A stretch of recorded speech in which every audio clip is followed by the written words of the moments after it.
출애굽기 14장. 여호와께서 모세에게 말씀하여 이르시되 이스라엘 자손에게 명령하여 돌이켜 바다와 믹돌 사이에 비아히롯 앞 곧 바알스본 맞은편 바닷가에 장막을 치게 하라. 바로가 이스라엘 자손에 대하여 말하기를 그들이 그 땅에서 멀리 떠나 광야에 갇힌 바 되었다 하리라. 내가 바로의 마음을 완악하게 한즉 바로가 그들의 뒤를 따르리니 내가 그와 그의 온 군대로 말미암아 영광을 얻어 애굽 사람들이 나를 여호와인 줄 알게 하리라 하시매 무리가 그대로 행하니라. 그 백성이 도망한 사실이 애굽 왕에게 알려짐에 바로와 그의 신하들이 그 백성에 대하여 마음이 변하여 이르되 우리가 어찌 이같이 하여 이스라엘을 우리를 섬김에서 놓아 보내었는가 하고 바로가 곧 그의 병거를 갖추고 그의 백성을 데리고 갈새 선발된 병거 600대와 애굽의 모든 병거를 동원하니 지휘관들이 다 거느렸더라. 여호와께서 애굽 왕 바로의 마음을 완악하게 하셨으므로 그가 이스라엘 자손의 뒤를 따르니 이스라엘 자손이 담대히 나갔음이라. 애굽 사람들과 바로의 말들 병거들과 그 마병과 그 군대가 그들의 뒤를 따라 바알스본 맞은편 비아히롯 곁 해변 그들이 장막 친 데에 미치니라. 바로가 가까이 올 때에 이스라엘 자손이 눈을 들어본즉 애굽 사람들이 자기들 뒤에 이른지라.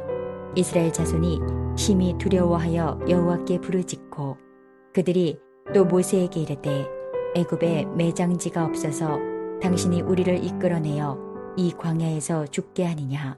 어찌하여 당신이 우리를 애굽에서 이끌어내어 우리에게 이같이 하느냐. 우리가 애굽에서 당신에게 이른 말이 이것이 아니냐. 이르기를 우리를 내버려 두라. 우리가 애굽 사람을 섬길 것이라 하지 아니하더냐. 애굽 사람을 섬기는 것이 광야에서 죽는 것보다 낫겠노라. 모세가 백성에게 이르되 너희는 두려워하지 말고 가만히 서서 여호와께서 오늘 너희를 위하여 행하시는 구원을 보라. 너희가 오늘 본 애굽 사람을 영원히 다시 보지 아니하리라. 여호와께서 너희를 위하여 싸우시리니 너희는 가만히 있을지니라. 여호와께서 모세에게 이르시되 너는 어찌하여 내게 부르짖느냐. 이스라엘 자손에게 명령하여 앞으로 나아가게 하고 지팡이를 들고 손을 바다 위로 내밀어 그것이 갈라지게 하라. 이스라엘 자손이 바다 가운데서 마른 땅으로 행하리라. 내가 애굽 사람들의 마음을 완악하게 할 것인즉 그들이 그 뒤를 따라 들어갈 것이라. 내가 바로와 그의 모든 군대와 그의 병거와 마병으로 말미암아 영광을 얻으리니 내가 바로와 그의 병거와 마병으로 말미암아 영광을 얻을 때에야 애굽 사람들이 나를 여호와인 줄 알리라 하시더니 이스라엘 진 앞에 가던 하나님의 사자가 그들의 뒤로 옮겨가매 구름 기둥도 앞에서 그 뒤로 옮겨 애굽 진과 이스라엘 진 사이에 이르러 서니 저쪽에는 구름과 흑암이 있고 이쪽에는 밤이 밝음으로 밤새도록 저쪽이 이쪽에 가까이 못하였더라. 모세가 바다 위로 손을 내밀매 여호와께서 큰 동풍이 밤새도록 바닷물을 물러가게 하시니 물이 갈라져 바다가 마른 땅이 된지라. 이스라엘 자손이 바다 가운데를 육지로 걸어가고 물은 그들의 좌우에 벽이 되니 애굽 사람들과 바로의 말들 병거들과 그 마병들이 다 그들의 뒤를 추격하여 바다 가운데로 들어오는지라. 새벽에 여호와께서 불과 구름 기둥 가운데서 애굽 군대를 보시고 애굽 군대를 어지럽게 하시며 그들의 병거 바퀴를 벗겨서 달리기가 어렵게 하시니 애굽 사람들이 이르되 이스라엘 앞에서 우리가 도망하자. 여호와가 그들을 위하여 싸워 애굽 사람들을 치는도다.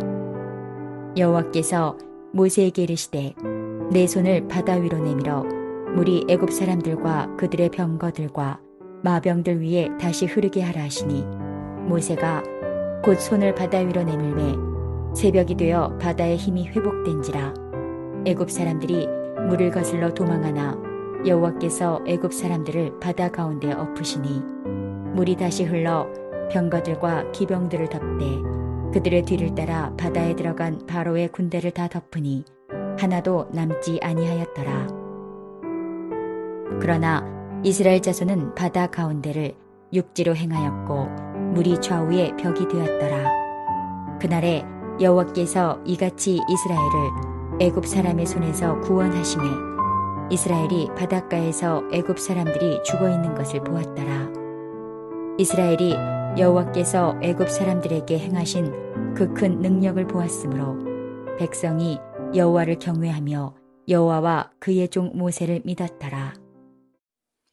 안녕하세요. 오늘은 영적 본능을 매일 깨우는 훈련이라는 제목으로 함께 말씀을 나누고자 합니다. 어떤 사람이 실험을 하였습니다. A그룹 사람들에게는 밤늦게 커피를 마시게 하였습니다. B그룹 사람들에게는 밤늦게 우유를 마시게 한 것이죠. 그 결과는 어떻게 되었을까요? 예상한 대로 A그룹 사람은 밤에 잠을 잘 자지 못했습니다. B그룹 사람은 깊이 잠을 잘 잤다고 그렇게 말했지요. 근데 여기에 함정이 있습니다. A그룹 사람들이 먹은 커피는 카페인을 다 뺐습니다. 반대로 B그룹 사람들이 먹은 우유에는 다량의 카페인을 넣었지요. 이런 실험은 우리에게 무엇을 말해주고 있는가? 사람들은 오랫동안 기존에 보아왔던 것을 그냥 본능대로 반응한다는 것입니다. 그것이 무엇이 사실이든 진실은 상관이 없습니다.